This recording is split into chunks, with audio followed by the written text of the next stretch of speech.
Sir. ആ good morning. ഇന്നത്തെ fabric ഒന്ന് മാറ്റി പിടിക്കാം. മറൈൻ ഡ്രൈവിൽ ചക്ക മഹോത്സവം നടക്കുക കോർപ്പറേഷന്റെ നേതൃത്വത്തിൽ. നമ്മുടെ സ്പോൺസർ തന്നെ അതിന്റെ സ്പോൺസർ. ഇനി മുതൽ ഒരാഴ്ചത്തേക്ക് ഈ ചക്ക മഹോത്സവമാണ് നമ്മുടെ ഫാബ്രിക്. തുടങ്ങിക്കോ. ചക്കയാ സർ? ചക്ക വേണ്ട സർ. സർ നമുക്കൊരു മാങ്ങ വല്ലതും പിടിക്കാം. മാങ്ങയില്ലെങ്കിൽ കുഴപ്പമില്ല, വല്ല തേങ്ങ. ചക്കപ്പഴത്തിന് പറയും തേങ്ങപ്പഴം. ഞാൻ എന്റെ സ്പോൺസർ പറയുന്നതിന്റെ അപ്പുറം വേറെ ഒന്നും ചെയ്യില്ല. സർ ഈ ചക്കക്കുരു ഭയങ്കര ചീപ്പ് ഫാബ്രിക് ആണ് സർ. ഞാൻ നിങ്ങളോട് ചക്ക വിഴുങ്ങാനല്ലോ പറഞ്ഞത്, പരിപാടി അവതരിപ്പിക്കാനല്ലേ പറഞ്ഞത്. ചെല് ഫുൾ ഡീറ്റെയിൽസ് ഉണ്ട്, പോയി പ്ലാൻ ചെയ്യും. ചെല്. മധുരം കട്ട സാറിന് ചക്കട മണ എനിക്ക് കിട്ടി. എനിക്ക് മണത്തോ?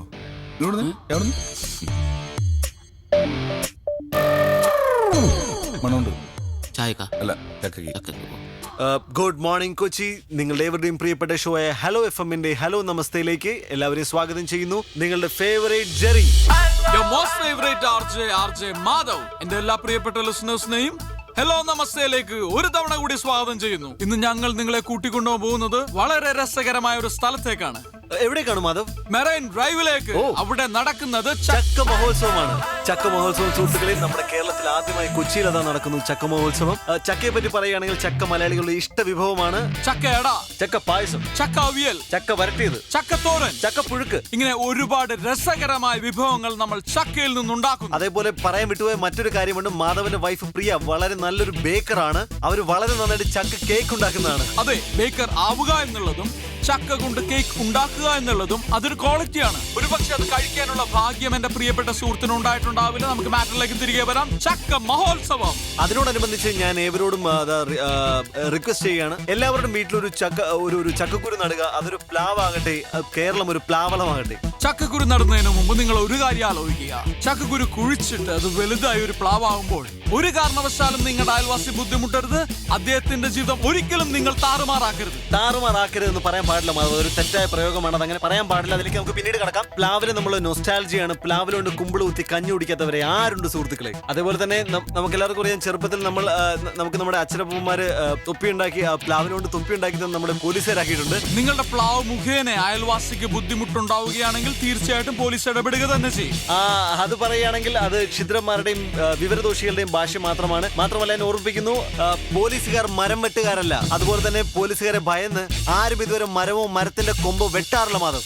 എന്റെ അയൽവാസി ഒരു പ്ലാവ് നടുകയും അത് മുഖേന എന്റെ ജീവിതത്തിനെയോ അല്ലെങ്കിൽ എന്റെ വീടിനെയോ ഏതെങ്കിലും തരത്തിൽ ബാധിക്കുകയാണെങ്കിൽ തീർച്ചയായിട്ടും പോലീസ് ഇടപെടുകയും ആ പ്ലാവ് മുറിച്ചു മാറ്റുകയും ചെയ്യും. ചെറിയ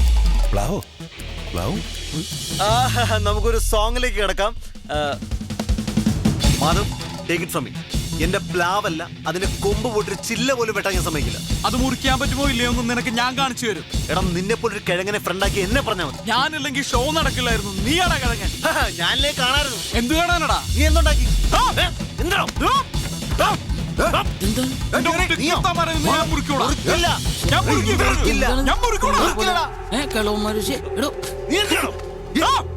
മിണ്ടായിരുന്നേ. മാധവ് ഇവിടെ നിന്നാ മതി. അതെന്താ കൂടെ വന്ന കണ്ട് മൂക്കി കെറ്റി കളയൂ? മുറിപ്പിക്കാൻ പറ്റുമെന്ന് ഞങ്ങളൊന്ന് നോക്കട്ടെ. അച്ഛൻ വാ, നിങ്ങളിവിടെ നിൽക്കേ. ഞങ്ങൾ പോയി.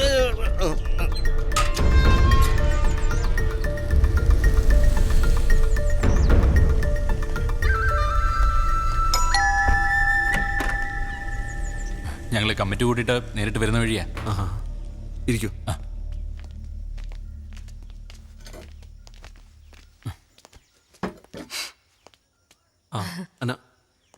ചായ ഒന്നും വേണ്ട. അതുമല്ല, അയൽപക്കക്കാരുടെ മുമ്പിൽ ആകെ അങ്ങ് പൊട്ടയായിരിക്കുമല്ലേ? ആ മനപ്രയാസത്തിനിടയിൽ അന്നോ ചായ. മിസ്റ്റർ ജെറി, ഈ കോളനിയിൽ ഇങ്ങനെ ഒരു ഇഷ്യൂ ആദ്യമായിട്ടാ. ഒത്തുതീർപ്പിന് വന്ന ആളെ ഭാഗം പറയാൻ പാടില്ല. എന്നാലും പറയും, ഇതെന്താ ഈ കൊച്ചനാണോ പ്ലാവിന്റെ കൊമ്പ് അങ്ങോട്ട് ചരിച്ചു വെച്ചത്? അല്ലെങ്കിൽ കിട്ടുന്ന വിലക്ക് അങ്ങ് വിറ്റേച്ച് പോണോന്ന്. ബിൽഡേഴ്സ് നല്ല ഉദ്ദേശത്തിലാ ലാൻഡിലെ മരങ്ങൾ വെട്ടാതിരുന്നത്. അതിപ്പോ ഇങ്ങനെയോ ആയി. അതുമല്ല ചേച്ചി, ഈ കോളനിക്കാരുടെ മുമ്പിൽ ഞങ്ങളെ അവര് വഴക്കാളികളാക്കി. അതൊന്നും സാരമില്ല, നമുക്കൊക്കെ പരസ്പരം അങ്ങോട്ടും ഇങ്ങോട്ടും അറിയാമല്ലോ. അതിപ്പോ അപ്പുറത്തുള്ള അയാൾക്ക് കൂടെ അറിയണ്ടായോ? ഞങ്ങളുടെ ഒരു റിക്വസ്റ്റാ, അങ്ങോട്ട് ചാഞ്ഞു നിൽക്കുന്ന കൊമ്പങ്ങ് മുറിച്ചേക്ക്. ഇത് കോളനിക്കാരുടെ മൊത്തത്തിലുള്ള റിക്വസ്റ്റ് ആണെന്ന് വെച്ചു.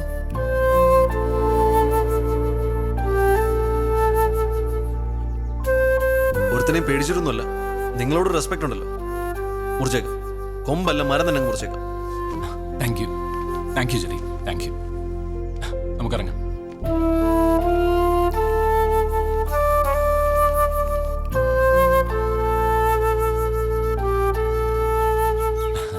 പുള്ളിയൊക്കെ സമ്മതിച്ചിട്ടുണ്ട്.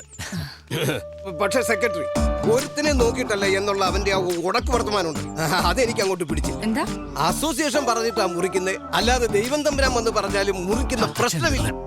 എനിക്ക് ഒരുത്തൻ ഔദാര്യം വേണ്ട. ഞാൻ എന്റെ മര്യാദയുടെ പുറത്താണ് നിങ്ങൾക്ക് പരാതി എന്ന്, അല്ലാണ്ട് വെട്ടിപ്പൊളിച്ചോളാൻ എനിക്കറിയാൻ വളഞ്ഞിട്ടുള്ള. ഇതൊക്കെ കണ്ടോ? ഇതൊക്കെ എത്ര കാലം വെച്ചിട്ടാ സഹിക്കുക? പിന്നല്ല, ശരി. അവളതെല്ലാം കൂടി ഇങ്ങോട്ട് വലിച്ചെറിയുന്നു. അവിടെ ഞാൻ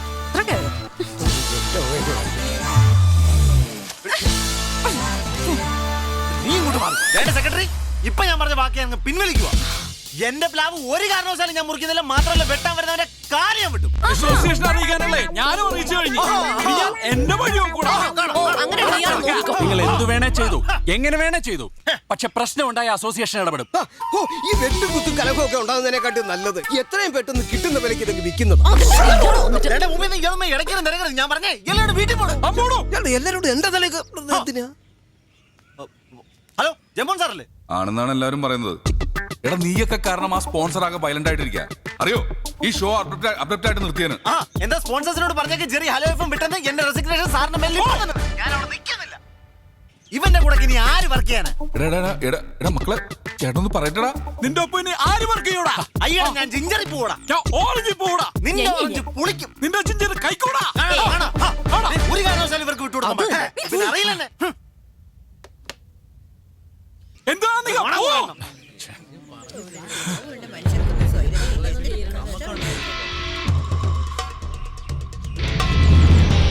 വന്നേ.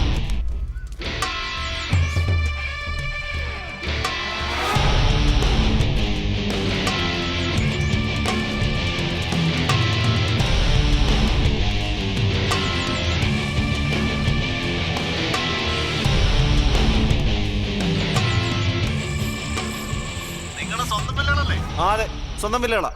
അപ്പൊ നിങ്ങൾ ആ വില്ല വാങ്ങുമ്പോഴേ അവിടെ പ്ലാവ് ഉണ്ടായിരുന്നല്ലോ അല്ലേ? പ്ലാവ് ഉണ്ടായിരുന്നു. അതിന്റെ ഒരു ചില്ല ഈ മാധവിന്റെ. അങ്ങനെ പറയരുത്. ഇനി മുതൽ മാധവ് എന്ന് പറയുന്ന ആളില്ല, അത് തീർന്നു. എതിർകക്ഷി, മനസ്സിലായോ?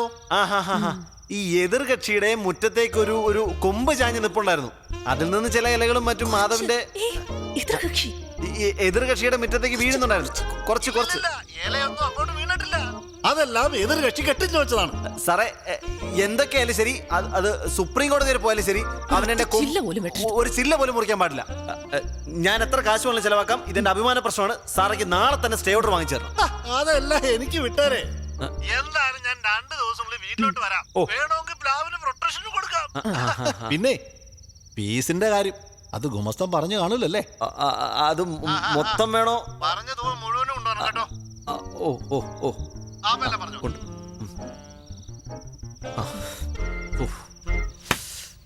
അങ്ങനെ അത്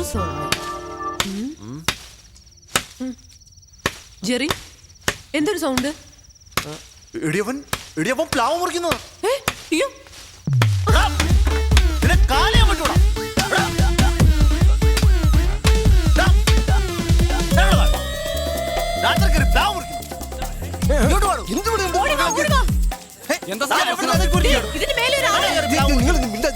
എന്തൊരു ശല്യമായി താമസിപ്പിക്കരുത്. കണ്ടില്ലേ, രാത്രിയിൽ മനുഷ്യൻ ഇറങ്ങും.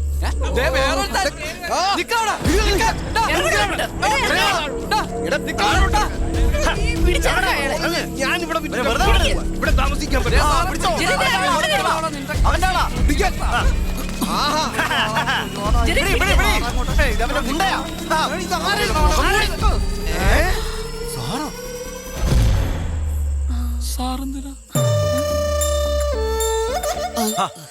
അത് ശരി, നീ ആളെ വിട്ടതല്ലേ? യോഞ്ഞ വരംപെട്ടാറേ, എനിക്ക് വേറൊരുത്തന്റെ സഹായം വേണ്ട. 2 ദിവസത്തിലെ അത് വെട്ടിയിരിക്കും. അതൊക്കെ തോന്നലൊന്നുമല്ല. വെട്ടുമെന്ന് പറഞ്ഞാ വെട്ടും.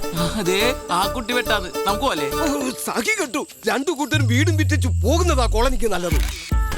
നിങ്ങൾക്ക് എന്തിനു കേടാന്ന് മനുഷ്യ വല്ലവന്റെ വാക്ക് കേട് ഇപ്പൊ അകത്ത് കിടന്നേനെ. നിങ്ങളെ പോലത്തെ രണ്ടെണ്ണത്തിന് വെച്ച് ആ സ്ഥാപനം നടത്താൻ എനിക്ക് നല്ലതേ അകത്ത് പോയി കിടക്കണതാ. ആ FM-നെ കാട്ടി നല്ല ചെയ്യില്ല. 3 നേരം ആഹാരം കിട്ടും, ചെയ്യുന്ന ജോലിക്ക് ശമ്പളവും കിട്ടും. ഈ പ്ലാവേല എന്റെ FM-ന്റെ ഭാവി. ഇത്രയും നാളും കയ്യാലെ പുറത്താർന്ന്, ഇപ്പൊ ഈ പ്ലാവിലായ. മോനെ ജെറി, ചേട്ടനോട് കരുണ കാണിക്കണം. നാളെ തന്നെ നിങ്ങളൊന്ന് FM-ൽ വാ. ഒന്ന് വാടാ. ജയമോഹൻ സാർ എന്തൊക്കെ പറഞ്ഞാലും ശരി, ഇയാളുടെ കൂടെ വർക്ക് ചെയ്യാൻ ഇനി ജെറിയെ കിട്ടില്ല. ഈ പറഞ്ഞ ഇയാളില്ലെങ്കിൽ കാണായിരുന്നു നിന്റെ ഒക്കെ കല്യാണം. എന്നെ കൂടെ ഒന്നും പറയിപ്പിക്കരുത്. അങ്ങനെ പറഞ്ഞു കൊടുക്കുക നീ. എനിക്ക് താല്പര്യമില്ല. വരുന്നോ നീ പോടി. അന്നാന്നല്ല പന്നാന്ന ഇവളെയൊക്കെ വിളിക്കണ്ടേ. അവനെ ചെറിയുന്നല്ല.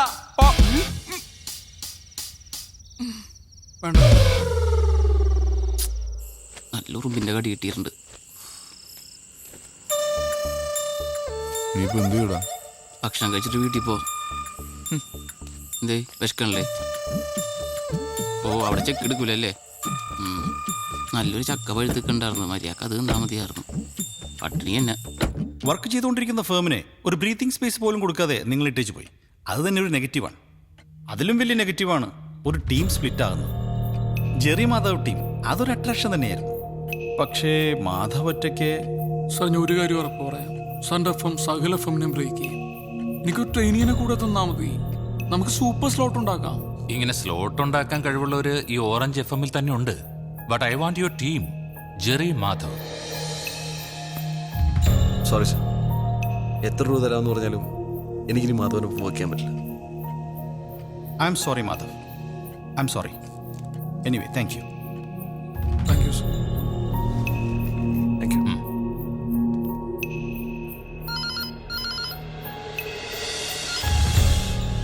ഹലോ സർ സമയായി സർ. ചാവാനാ? അല്ല സർ, ഹലോ നമസ്തേക്ക് ഇനി 3 മിനിറ്റേ ഉള്ളൂ. എന്ത് ചെയ്യും? ഇന്നത്തേക്ക് ഏതെങ്കിലും ട്രെയിനീസിനെ കയറ്റാൻ പറ്റുമോ നോക്ക്. ട്രെയിനീസിനെയോ? ഈ പ്രോഗ്രാമോ?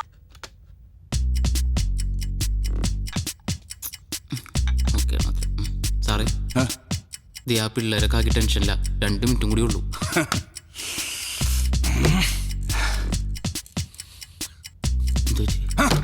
എനിക്ക് ഭ്രാന്ത് പിടിക്കും.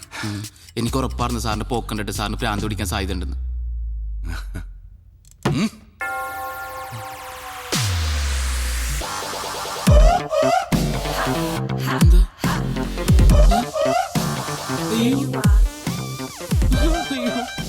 എന്നെ ഇങ്ങോട്ട് കൊണ്ടുപോകണം സാർ. കൊല്ലരുത് സാർ, ഭ്രാന്തായിന്നാ തോന്നണ. സാർ കൂട്ടരുത്, ഞാൻ ഇതുവഴി പോയിക്കോളാം പ്ലീസ്. ചെറിയ സാർ ഞാൻ പോട്ടെ. എങ്ങോട്ട്? ഇതെന്താ?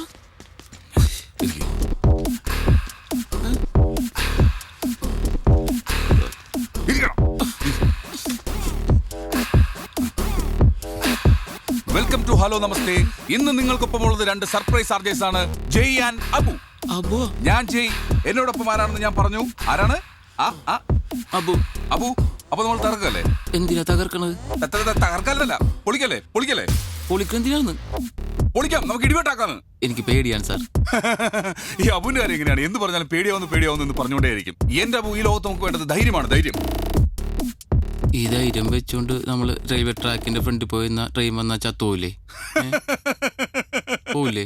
ഈ അബുവിന്റെ ഒരു കാര്യം. ഇനി ഹലോ നമസ്തേയിൽ ഒരുപാട് വിശേഷങ്ങൾ കേൾക്കാനുണ്ട്. ഒരു പാട്ട് കേട്ടതിന് ശേഷം നമുക്ക് മടങ്ങി വരാം. ഇവിടെ മനുഷ്യന്റെ ജീവൻ മരണ പോരാട്ടം നടക്കുക. അവിടെ തമാശ കളിക്കണം. ഇനി പേടിയാണ് ടെൻഷനാണെന്ന് പറഞ്ഞാണ്ടല്ലോ, നിനക്ക് തോന്നുന്നു പറഞ്ഞാൽ മതി. എടാ വിചാരിച്ചാൽ നടക്കാത്തൊരു കാര്യമില്ല. നിനക്ക് സാലറി കൂട്ടി വേണം. എനിക്കുള്ള സാലറി ഇപ്പൊ തന്നാ മതി. വേഗം ഇരുന്നോ. ഇന്ന് തന്നെ ഒരു സാലറി തരും. തരുമോ? ഓക്കെ. ഇരിക്കും. പറ്റിക്കരുതട്ടാ. പാട്ട് തീരാൻ പോകുന്നു. Welcome back to hello namaste. Namaste. Hello, ഞാൻ അബു. കുറച്ച് നേരമായിട്ട് ചെയ്യുമ്പച്ചാ നിങ്ങൾ വെറുപ്പിച്ചോണ്ടിരിക്കണേന്ന് എനിക്ക് മനസ്സിലായി. ഞങ്ങൾ ഇങ്ങനെ തന്നെ തുടങ്ങാന്നൊരു അഭിപ്രായം ആദ്യം പറഞ്ഞത് ഞാനാണ് ജയ്മച്ചാനോട്. പക്ഷെ വളരെ സന്തോഷമുണ്ട് അല്ലേ, ഒന്നും പറയാൻ കിട്ടണില്ല. ഇവിടെ ഞാൻ ആദ്യം ചായയിട്ട് അല്ല ഇന്റർവ്യൂവിന് വരാൻ നേരത്ത്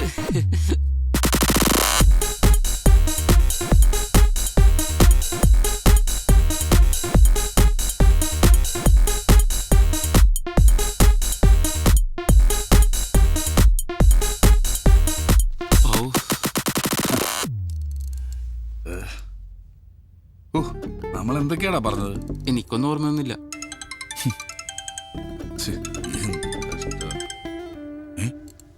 sir thank you sir thank you sir okay സ്പോൺസറാ പരിപാടി കുഴപ്പമില്ലെന്ന് നമുക്കിതങ്ങ് കണ്ടിന്യൂ ചെയ്താലോ? നാട്ടുകാരെന്ത് ചെയ്യപ്പോ? അവരിത് ഇതാക്കുന്നാണ് വിചാരം. സാറേ എത്രയും പെട്ടെന്ന് രണ്ടുപേരും ഇങ്ങോട്ട് വിളിച്ചിട്ടുണ്ട് കേട്ടാ, അല്ലെങ്കിൽ ഇത് മൊത്തം ചൊലാവും ഉറപ്പാണ്. നമ്മളങ്ങോട്ട് പറയുന്നത് മാത്രമല്ല അവര് പറയുന്നത് എറിയും ഇങ്ങോട്ട് കേൾക്കേണ്ടി വരും കേട്ടാ.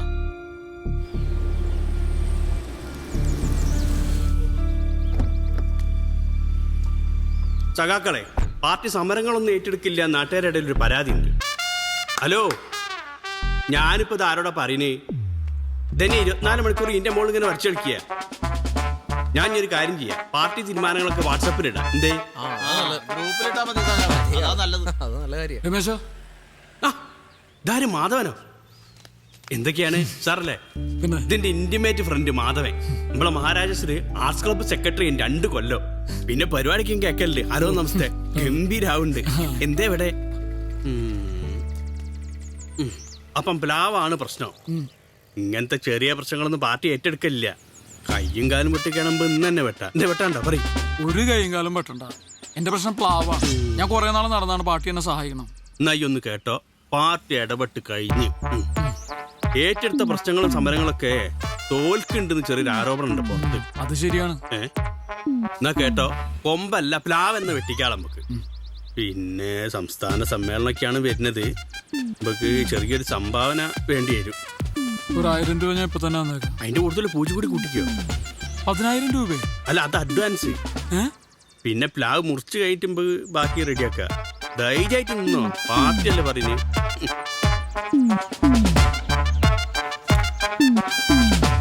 അത് ബാക്കി ഓഫീസിലെത്തിക്കാം. ഫീസ് എത്രയായാലും സാരമില്ല, ഇതിന്റെ ഒരു കൊമ്പ് പോലും അവര് മുറിക്കാൻ പാടില്ല. ഇങ്ങനെ ജില്ലെന്ന് നിൽക്കുന്ന കക്ഷികളെ എനിക്കും ഇഷ്ടം. അപ്പൊ എല്ലാം പറഞ്ഞ പോലെ ഓക്കെ. അതെ, നമുക്ക് കുറച്ച് പൈസ ടോമിച്ചായനോട് ചോദിച്ചാലോ? നീ എന്തായി പറയുന്നത്? ഭയങ്കര നാണക്കേട്.